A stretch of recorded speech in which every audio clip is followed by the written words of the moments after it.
गत अध्याय पिला माने आमे बुझीथिले अनुशीलनी 1A ज्यामितिर मौलिक धारणा। आज 1B आलोचना करिबा। 1 नंबर ए कहिछि गोटिए कोणर बाहुद्वयर डैश गोटिए छेदबिंदु अछि। गोटिए छेदबिंदु अछि पिला माने केमिति ना एडी चित्र रे देखो ए ओ बी गोटे कोण ओ ए गोटे बाहु ओ बी गोटे बाहु तो उभय ओ बिंदु ठारे परस्पर को छेद करुछंती तेणु उत्तर हेबो गोटिए। तापरे क्वेश्चन नंबर बी गोटिए कोणर बाहुद्वयर छेद बिंदु को कोणर डैश बिंदु कहा जाए। तो गोटिए कोणर बाहुद्वय मनकर ए ओ बी बाहुद्वयर छेद बिंदु कोणर शीर्ष बिंदु कहा जाए। तो एठारे ओ बिंदु होउची शीर्ष बिंदु उत्तर शीर्ष बिंदु। तापरे पिला माने क्वेश्चन नंबर सी कहूची साधारण शीर्ष बिंदु ओ गोटिए साधारण बाहु विशिष्ट दुईटी कोणर अंतर देशद्वय अणछेदी हेले कोण दुईटी को डैश कोण कहा जाए सन्निहित कोण कहा जाए। पिला माने देखरे question number D A P B गोटे सरलरेखा एक रेखीय ए पी बी तापर कही P Q O A B रो एक क्यू ए पी कोण एवं अन्यटी क्यू पी बी कोण तो उत्तर हेबो ए पी क्यू कोण बी पी क्यू कोण। नेक्स्ट क्वेश्चन नंबर ई PQ रश्मि और AB रो एकमात्र साधारण बिंदु P हेले गठित कोण दुईटी को डैश परिपूरक कोण कहा जाए सन्निहित परिपूरक कोण कहा जाए बाबू। ओसी रश्मि रो विपरीत रश्मि यथाक्रमे OB OD हेले AOC रो प्रतिबिंब कोण AOC रो प्रतिबिंब कोण BOD उत्तर हेबो एवं BOC रो प्रतिबिंब कोण देखो पिला माने BOC रो प्रतिबिंब कोण AOD हेबो बुझीगला। AOC रो प्रतिबिंब कोण देखो pi radian is equal to dash degree pi radian समान 180 degree 1 degree dash minute 1 degree 60 minute 1 minute dash second 1 minute 60 second. तापर पिला माने पाई रो आसन मान डैश 3.1415 तापर कही एक्स डिग्री परिमाण विशिष्ट कोणर अनुपूरक कोणर परिमाण डैश एक्स डिग्री गोटे कोण देइछि एक्स डिग्री तो ताहार अनुपूरक कोण माने 90 minus x 90 degree minus x degree उत्तर हेबो। तापरे परवर्ती प्रश्न एक्स डिग्री परिमाण विशिष्ट कोणर सन्निहित परिपूरक कोण केते तो उत्तर हेबो 180 डिग्री माइनस एक्स डिग्री। परवर्ती प्रश्न 3 नंबर एक समतल अंकित एबीसी कोण उक्त समतल को केतटी उपसेट रे विभक्त करे सेमानकर नाम लेख।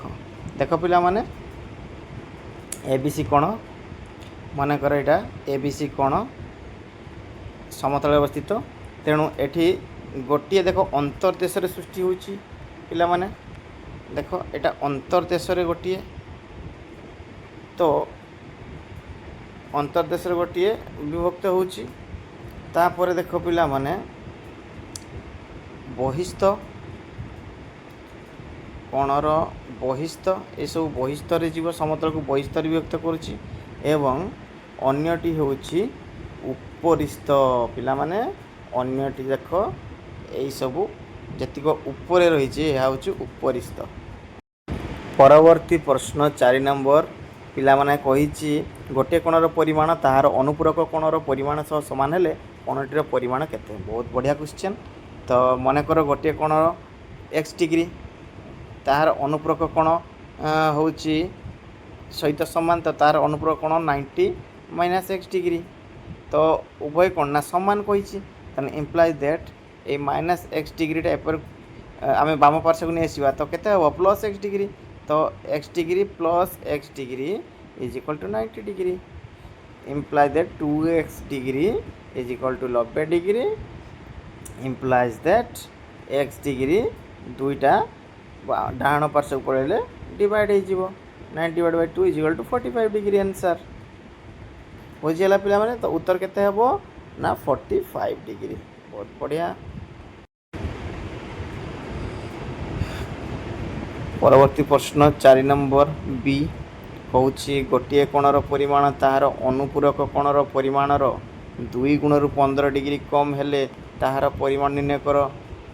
देख पिला माने मन कर गोटे कोणर परिमाण आमे नबा x डिग्री तो ताहार अनुपूरक कोणर परिमाण रो 2 गुण तो 90 माइनस 2 इंटू 2 गुण कही 2 इंटू 90 माइनस एक्स डिग्री रो केते कम ना माइनस 15 डिग्री कम तो देख पिला माने एठी एक्स डिग्री रहिला इज इक्वल टू दुईटा ब्रैकेट उठे देले 180 डिग्री हो 90 इंटू 2 माइनस 2x हो गला माइनस 15 रहिला तो तापर देख पिला माने माइनस 2x टा बाम पार्श्व आसीगले प्लस 2x हो तो 3x आसीगला 3x degree is equal to 180 plus 15 sorry 180 minus 15 तो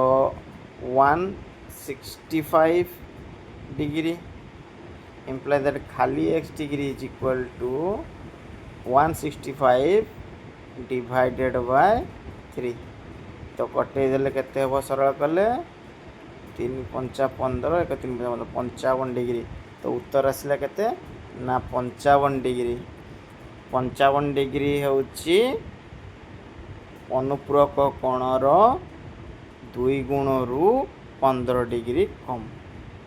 तो एमिति भी देख पिला माने गोटे कोणर परिमाण जदि 55 डिग्री हुए तो ताहार अनुपूरक कोणर परिमाण केते डिग्री हो 35 डिग्री हो तो 35 डिग्री 2 गुण कर 70 70 रे 15 टी कमाई देले 55 होची बुझी पारलो।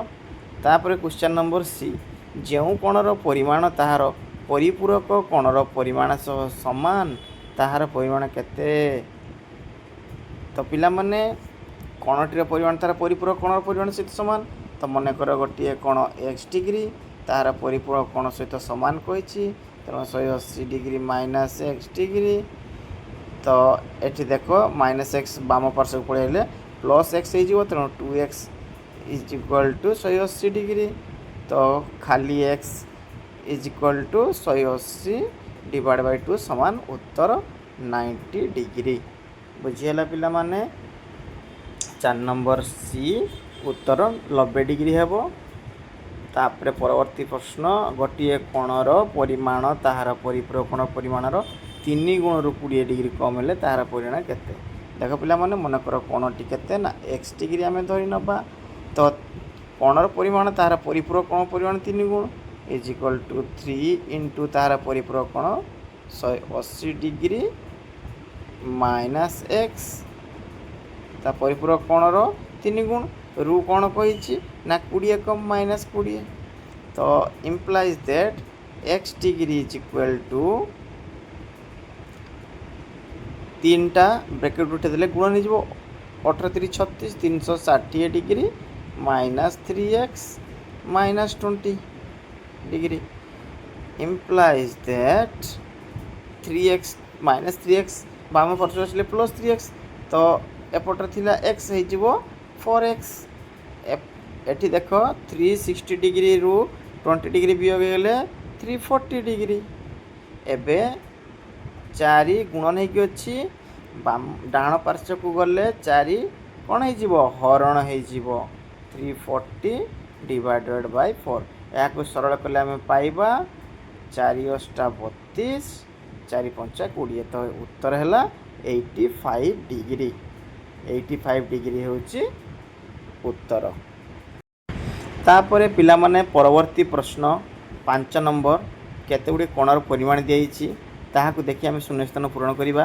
तो ए कोण 63, बी कोण 127 डिग्री, सी कोण 147 डिग्री, डी कोण 53 डिग्री, ई कोण 95 डिग्री, एफ कोण 127 डिग्री, जी कोण 85 डिग्री, एच कोण 33 डिग्री। एबे देखो ए कोण ओ डैश परस्पर परिपूरक। परस्पर परिपूरक माने उभयंकर समष्टि 180 डिग्री होगा दरकार। तो ए कोण परिमाण 63, आम 180 रु 63 को वियोग करदबा। देख तो आम पाइबा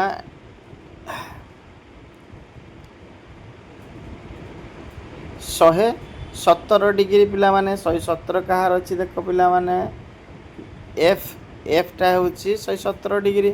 तेणुक ए कोणर एफ कोण हूँ परस्पर परिपूरक। एबे देख सेकेंड रे देछि एच कोण ओ डैश परस्पर परिपूरक। एच कोणर परिमाण केते पिला माने 33 डिग्री परिपूरक कही। तेणु 180 रु 33 को वियोग करदबा पाइबा 147 डिग्री। तो एबे देख पिला माने 147 कहार ना सी कोण। उत्तर हेबो सी कोण। एच कोण और सी कोण परस्पर परिपूरक। परवर्ती प्रश्न डैश ओ डी परस्पर परिपूरक। डी कोणर परिमाण 53 डिग्री पिला माने। तो 180 रुपया को माइनस करदबा 7 एठी 1 10 नेला 7 थिला 127। तो पिला माने 127 कहार देख ना बी कोण। उत्तर हेबो बी कोण ओ डी कोण परस्पर परिपूरक। लास्ट क्वेश्चन कही डैश ओ जी कोण परस्पर परिपूरक। एटा तमे निजे करदेव। तापर देखिबा पिला माने 6 नंबर। परवर्ती प्रश्न पिला माने 6 नंबर रो दुईटी चित्र देछि। तो क्वेश्चन देख कही जे ए बी पी 22 डिग्री। तो यहाँ हूँ 22 डिग्री पिला माने। तापर कही P B C 38 degree. P B C हूँ 38 डिग्री। ए बी सी कोण केते देख ए बी पी कोण एवं पी बी सी कोण उभयर समष्टि हूँ ए बी सी कोण। अर्थात दुईटी कोण मिसी जीवारु ए बी सी कोण सृष्टि होउची। तेणुक उत्तर हेबो 22 डिग्री युक्त 38 डिग्री समान 60 डिग्री। परवर्ती कही ए बी सी जदि 58 डिग्री हुए बी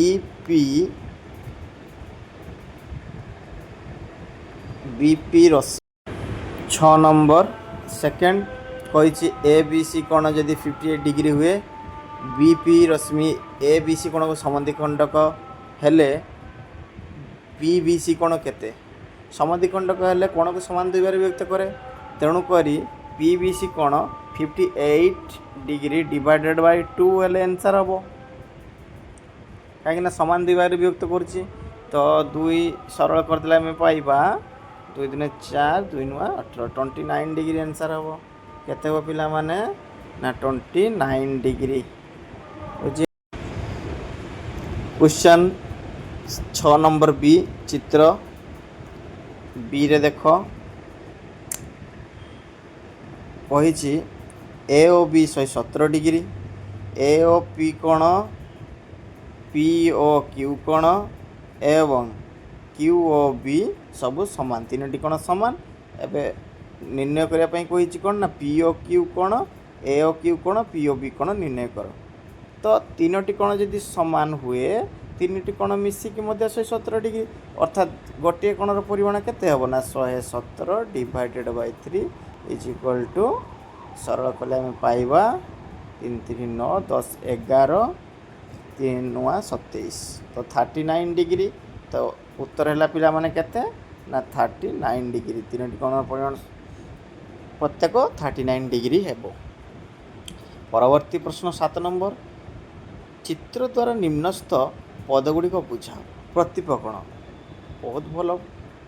ଦେଖ ପିଲାମାନେ, ମୁଁ ନେଲି ଏ ଓ ବି ସରଳରେଖା, ଏ ବି ସରଳରେଖା ଏବଂ ସି ଡି ସରଳରେଖା ପରସ୍ପରକୁ ଓ ବିନ୍ଦୁରେ ଛେଦ କରୁଛନ୍ତି।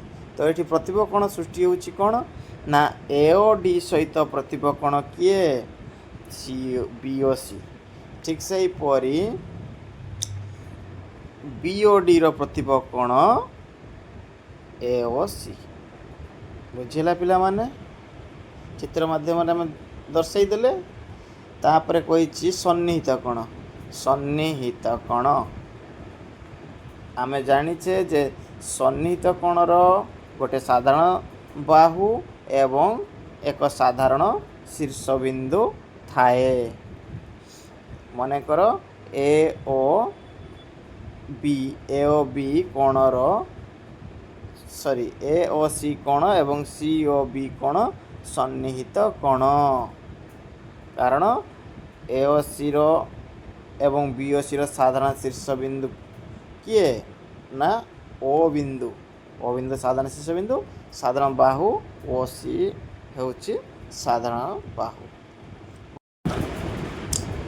7 ନମ୍ବର ସି କହିଛି ସନ୍ନିହିତ ପରିପୂରକ କୋଣ। ପିଲାମାନେ ସନ୍ନିହିତ ପରିପୂରକ କୋଣ ଚିତ୍ର ମାଧ୍ୟମରେ ଦର୍ଶାଇବା। ଏ ବି ଏକ ସରଳରେଖା, ମନେକର ଓ ସି ଏହାକୁ ଛେଦ କରୁଛି। ତେଣୁକରି ଏଠାରେ ଏ ଓ ସି କୋଣ ଏବଂ ବି ଓ ସି କୋଣ ପରସ୍ପର ସନ୍ନିହିତ ପରିପୂରକ। ବୁଝିହେଲା? ଏବେ କ୍ୱେଶ୍ଚନ୍ ନମ୍ବର 8 କାହାକୁ କୁହନ୍ତି ବୁଝାଇ ଲେଖ। ଅନୁପୂରକ କୋଣ ଓ ପରିପୂରକ କୋଣ। ତ ପିଲାମାନେ ଲେଖିବ କୋଣ ଦୁଇଟିର ସମଷ୍ଟି 90 ଡିଗ୍ରୀ ହେଲେ ତାହାକୁ ଅନୁପୂରକ କୋଣ କୁହାଯାଏ ଏବଂ କୋଣ ଦୁଇଟିର ସମଷ୍ଟି 180 ଡିଗ୍ରୀ ହେଲେ ତାହାକୁ ପରିପୂରକ କୋଣ କୁହାଯାଏ।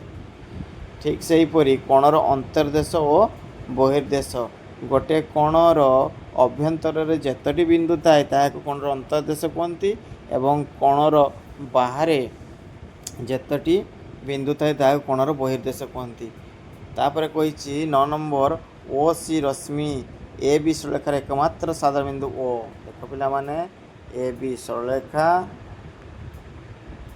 ତ ଏବେ ଦେଖ ପିଲାମାନେ 9 ନମ୍ବର ପ୍ରଶ୍ନ, ଓ ସି ରଶ୍ମି ଏ ବି ସରଳରେଖାର ଏକମାତ୍ର ସାଧାରଣ ବିନ୍ଦୁ ଓ ଏବଂ ଏ ଓ ସି 2x ଡିଗ୍ରୀ, ବି ଓ ସି 3x ଡିଗ୍ରୀ ହେଲେ ଏକ୍ସର ମାନ ନିର୍ଣ୍ଣୟ କର। ତ ଦେଖ ପିଲାମାନେ, ଏ ଓ ସି କୋଣ ଏବଂ ବି ଓ ସି କୋଣ ଏମାନେ କ'ଣ ନା ସନ୍ନିହିତ ପରିପୂରକ କୋଣ। ତ ଏଇ ଦୁଇଟି କୋଣ ଯେତେବେଳେ ମିଶାଇ ଦେବା 180 ଡିଗ୍ରୀ ହେବ, ଅର୍ଥାତ୍ 2x degree plus 3x degree is equal to କେତେ ନା 180 ଡିଗ୍ରୀ। ତ ଏବେ ଦେଖ 2x ପ୍ଲସ୍ 3x 5x, ତେଣୁକରି x ଇଜ୍ ଇକ୍ୱାଲ୍ ଟୁ କେତେ ହେବ ପିଲାମାନେ ନା x is equal to 180 divided Bai 5 is equal to କେତେ ପିଲାମାନେ 180 ଡିଭାଇଡେଡ଼୍ ବାଇ 5 କରିଦେଲେ ସରଳ କରିଦିଅ। 5 3 15, 3 0 530 36 ଡିଗ୍ରୀ ହେବ ପିଲାମାନେ। ତ ଉତ୍ତର କେତେ ହେଲା? ଏକ୍ସର ପରିମାଣ 36 ଡିଗ୍ରୀ। ଠିକ୍ ସେହିପରି ସେକେଣ୍ଡ କ୍ୱେଶ୍ଚନ୍ କହିଛି 9 ନମ୍ବର ସେକେଣ୍ଡରେ କହିଛି ଦେଖ ପିଲାମାନେ, ଏ ଓ ସି ଏକ୍ସ ପ୍ଲସ୍ 20 ଡିଗ୍ରୀ। ଦେଖ ପିଲାମାନେ, ଏ ବି ସରଳରେଖା ଓ ସି ରଶ୍ମି। ଏବେ କହିଛି ଏ ଓ ସି 2x ଏ ଓ ସି ଏକ୍ସ ପ୍ଲସ୍ 20। ତାପରେ କହିଛି ବି ଓ ସି 3x ମାଇନସ୍ 8 ଡିଗ୍ରୀ। ତ ଏବେ ପିଲାମାନେ କହିଛି ଏର ମାନ ସ୍ଥିର କରିବା। ଏଠି ମଧ୍ୟ x ପ୍ଲସ୍ 20 ଏବଂ 3x ମାଇନସ୍ 8 ମିଶିକି 180 ଡିଗ୍ରୀ ହେବ। କାହିଁକି ନା ଏ ଓ ସି କୋଣ ଏବଂ ବି ଓ ସି କୋଣ ପରସ୍ପର ସନ୍ନିହିତ ପରିପୂରକ କୋଣ। तो उभयर समष्टि 180 डिग्री आम जाने तेणु प्रश्नानुसार आम कहीपर x plus 20 plus 3x minus 8 is equal to केते 180 डिग्री। तो एबे देख सरल करवा एक्स एवं 3x मिसीगले 4x हो गला आउ 20 प्लस सॉरी 20 माइनस 8 अच्छी तो 20 8 गले 12 हो गला इज इक्वल टू 180 डिग्री। एबे पिला माने देख 4x प्लस 12 डाहण पार्श्व को पड़े गले माइनस 12 हो तो माइनस 180 रु माइनस 12 करदे केते आसीबो ना 168 डिग्री। तेणुक खाली एक्स डिग्री पिला माने 168 चारि हरण हो 4 16 सरल करदे हम पाइबा 4 दूनी 8 42 डिग्री हम उत्तर केते हला पिला माने x is equal to 42 degree बुझीगला। परवर्ती प्रश्न 10 नंबर कही पार्श्वस्थ चित्र रे वायर मान निर्णय कर। ए ओ ई कोण दिखाई 2y degree D O F कोण 3y डिग्री बी ओ सी कोण 5y डिग्री। यही चित्र देख पिला माने बी ओ सी कोण सहित ए ओ डी कोण समान कहीं प्रतिभ कोण बी ओ सी कोण ए ओ डी कोण परस्पर प्रतिभ कोण। एबे देख पिला माने ए ओ ई कोण प्लस ए ओ डी कोण प्लस डी ओ एफ कोण तीनोटी कोण मिसिबा द्वारा सरल कोण सृष्टि करछंती। तेणु करी ए ओ ई कोण प्लस ए ओ डी कोण plus D O F is equal to केते ना 180 डिग्री आम लिखिपर। एवं ए ओ डी कोण बदल रे आमे बी ओ सी कोणर परिमाण को स्थापन करिबा कहीं परस्पर प्रतिभ कोण समान से आम लिखिपर ए ओ ई कोण प्लस ए ओ डी कोण प्लस डी ओ एफ कोण इज इक्वल टू केते ना 180 डिग्री 180 डिग्री।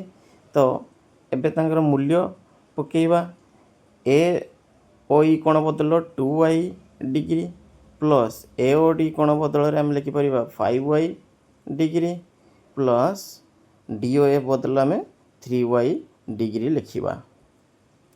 तो एबे देख पिला माने तीनोटी वाई अच्छी सदृश पद तेणु मिसी पारे। तो आम लिखिपर 2y प्लस 5y प्लस 3y मिसिक केते ना 180 डिग्री। तो 2y प्लस 5y प्लस 3y is equal to 10y 10y is equal to 180 degree imply that खाली y डिग्री समान 180 divided by 10 is equal to 0 कटिगला 18 डिग्री y रो मूल्य केते ना 18 डिग्री बुझिला पिला माने। एबे हमरो अध्याय परिसमाप्त होईची। आसंता वीडियो रे आमे आगामी अध्याय को आलोचना करिबा। रहूची।